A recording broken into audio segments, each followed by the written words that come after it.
스승님, 불경중 능엄경의 12중생에 대해서 설명해 두었는데 읽어도 잘 이해가 되지 않습니다. 그거 참 어려운 질문이구나. 중생이라 함은 사람과 동물들만 두고 이야기하는 줄 아는 것이 대부분인데 12중생으로 나누어 이해한다는 것이 쉬운 것이 아니지. 그러하오니 스승님 좀 소상히 설명하여 주세요. 설명해 주는 것은 어려운 일이 아니나 이해가 안 되는 대목들이 많을 것이야. 한 번도 자기 눈으로 확인되지 않은 이야기가 많이 있으니 이해하기 어려워도 배우고 싶습니다. 스승님, 그렇게 조르니 어쩔 수 없구나.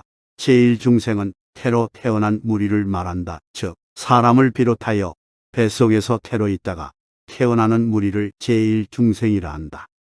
이 인간, 축생 등 태로 태어난 무리들은 감정이 앞서고 자병, 역정이 많았늘 무언가 허전에 돌아다니고 여기저기 기웃거리며 마음이 갈피를 못 잡은 무리를 통칭하는 것이다. 두 번째 중생은 난생이다. 난생은 알에서 태어나는 무리를 말한다. 움직이며 날뛰고 설치는 생각이 많은 것이 닭, 오리 등 날아다니는 새, 물속의 고기들, 뱀, 거북 등 알에서 태어나는 일체의 중생을 말한다. 세 번째 중생은 습생이다. 집착이 강한 부류들이 태어나는데 축축하고 따뜻한 곳이면 늘 생기는 중생들인데 꿈틀거리는 군뱅이, 지렁이 등 때가 없이 껍질이 단단하여 기어다니는 무리들을 통칭하여 습생이라고 한다. 네 번째 중생은 화생이다. 옛것을 버리고 새로운 모습으로 변하여가는 일체의 무리를 말하는데 없다가 갑자기 있는 그런 중생들, 즉 누에, 나비, 날파리, 매미 등을 통칭하여 화생하는 중생이라고 한다. 다섯 번째 중생은 유색이다. 어떤 장애에 걸려 형체가 있고 집착이 강한 무리들, 즉 고체, 액체, 기체, 바람, 반딧불, 정력, 조개구슬 등을 통틀어 말한다. 여기서부터 의아한 생각이 들 것이다. 치수와 풍도 중생에 들어가느냐는 의문이 들 것이다. 부처님은 이 우유 삼라만상이 중생이라고 보신 것이다. 여섯 번째 중생은 무색이다. 암흑에 가려 잘 보이지 않지만 허공과 공기의 의지에 살아가는 외도들이다. 생각이 가라앉아 상이 잘 드러나지 않는 무리를 말한다. 이 부분에 여러분들이 의문이 시작될 것이다. 다섯 번째 중생까지는 그런가 하지만 여섯 번째부터는 보통 사람들이면 한 번도 못 본 것들이라 이를 중생이라 해도 되는가라고 의심이 들 것이다. 일곱 번째는 유상이다. 암암리에 몰래 잠기어 맺힌 것이 많고 어지러운 생각이 많은 무리를 말한다.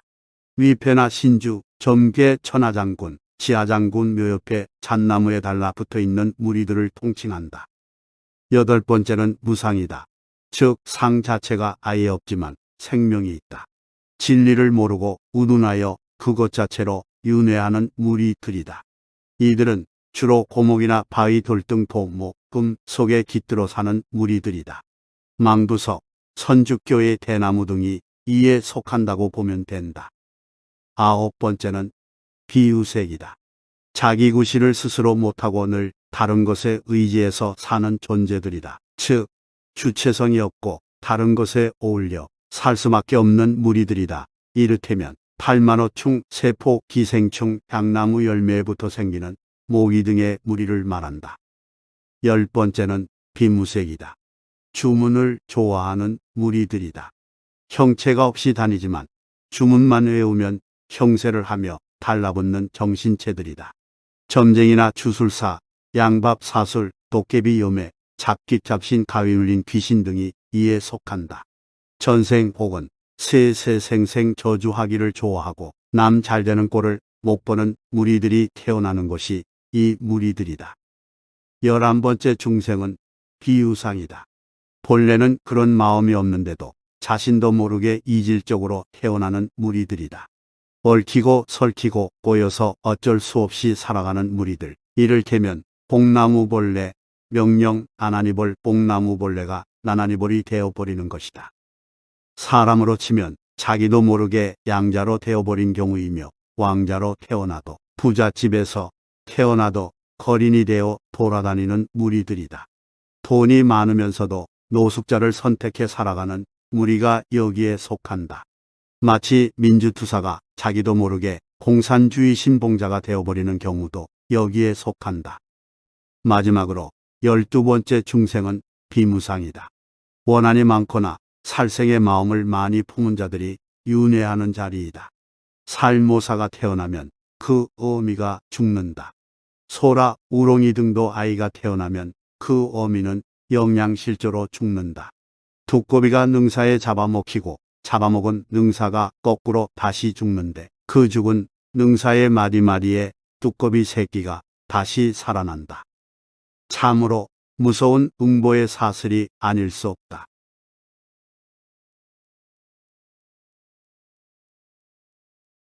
석가모니의 말씀에 남의 쌀 한 톨 훔쳐먹으면 그 다음 생에 너의 살점 8근을 떼어 주어야 풀린다는 업보에 대한 이야기가 진실로 다가오는 자연계의 여러 중생들이 겪는 윤회의 진면목이다.